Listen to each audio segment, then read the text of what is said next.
জুবিন ইস্যুতে ফের গৌরবকে একহাত মুখ্যমন্ত্রীর। জুবিনকে নিয়ে সস্তা রাজনীতি করছেন গৌরব। 1.5 মিনিটের ভাষণে জুবিনকে ব্যাখ্যা করা যায় না। সস্তা প্রচারের জন্য এই ভাষণে জুবিনকে টেনে আনেন গৌরব।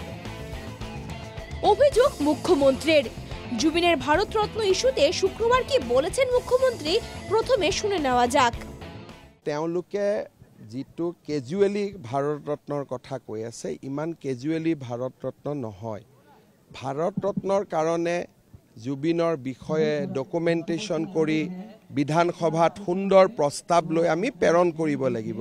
সেইকাৰণে মই যোৱা বিধানসভাটো কৈছোঁ যে আমি এটা শাসকীয় বিৰোধী দুইটা দলে সকলোৱে মিলি আমি এটা প্ৰস্তাৱ আনিম, ধুনীয়াকৈ তাক আমি পাছ কৰাম। তাত জুবিনৰ কীৰ্তিৰ কথা লিখা থাকিব, শিল্পৰ কথা লিখা থাকিব। এতিয়া তেওঁ 1.5 মিনিট সময় পাৰ্লিয়ামেণ্টত কৈছে। এতিয়া 1.5 মিনিটত কোনে বুজিব পাৰে?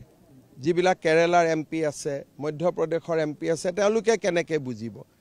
ই এটা চিৰিয়াছ কথা। ইলেকশ্যনত ভোট ল'বৰ কাৰণে ক'ব নালাগে, এটা চিৰিয়াছ এক্সাৰচাইজ কৰিব লাগে।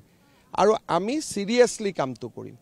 আমি এইবিলাক 1.5 মিনিটৰ ভাষণ দি ইয়াতে মিডিয়াত টেপটো পঠাই দিলোঁ, ক'লোঁ যে আমিয়ে চব কৰিলোঁ। অহাকালি যদি জুবিন গাৰ্গে ভাৰতৰত্ন পায়, তেওঁ কি ক'ব? নৰেন্দ্ৰ মোদীয়ে ভাৰতৰত্ন দিয়া নাই, মই পাৰ্লিয়ামেণ্টত কোৱাৰ কাৰণেহে ভাৰতৰত্ন পালে। জুবিনের ভারতরত্ন ইস্যুতে লোকসভায় হালকাভাবে বলেছেন গৌরব, কিন্তু এটা মোটেও হালকা কোনো বিষয় নয়।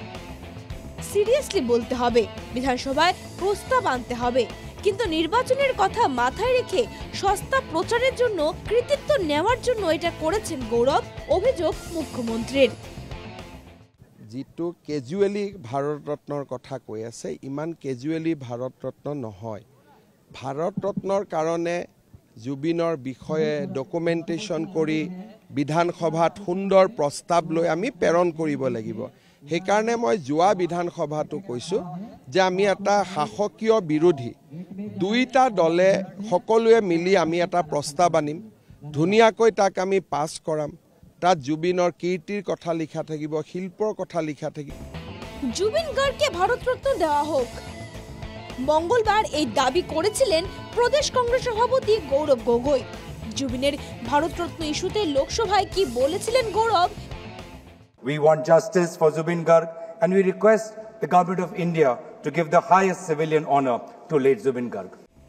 এখানেই শেষ নয়, সিঙ্গাপুরে ভারত সরকার আয়োজিত অনুষ্ঠানে কিভাবে মৃত্যু হয়েছিল জুবিনের, অসমের সঙ্গে গোটা দেশ সেটা জানতে চায় বলেও লোকসভায় দাবি করেছিলেন বিরোধী উপদল নেতা। Zubin was an artist, humanitarian, environmentalist, wildlife lover and a voracious reader of books. During the 80s and 90s, he gave the people of Assam hope, and in recent years he gave us moral courage and steel in our spine. He taught us how to overcome personal trauma and not be divided by religion and caste.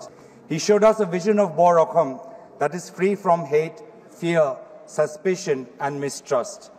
Zubin will always be our Kanchanjunga. Today, the people of Assam miss him terribly.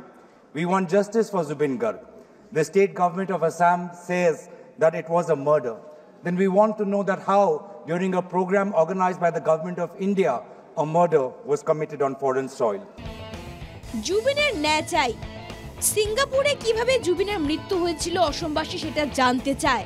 লোকসভায় অত্যন্ত স্পষ্ট ভাষায় এটা বলেছিলেন গৌরব। জুবিনকে জাতি ধর্মের ঊর্ধ্বে থাকা এক সত্তা হিসেবে তুলে ধরেছিলেন গৌরব, আর এতেই আপত্তি মুখ্যমন্ত্রীর, কারণ জুবিনকে বরাবরই তার নিজের মতো করে তুলে ধরতে পছন্দ করেন মুখ্যমন্ত্রী।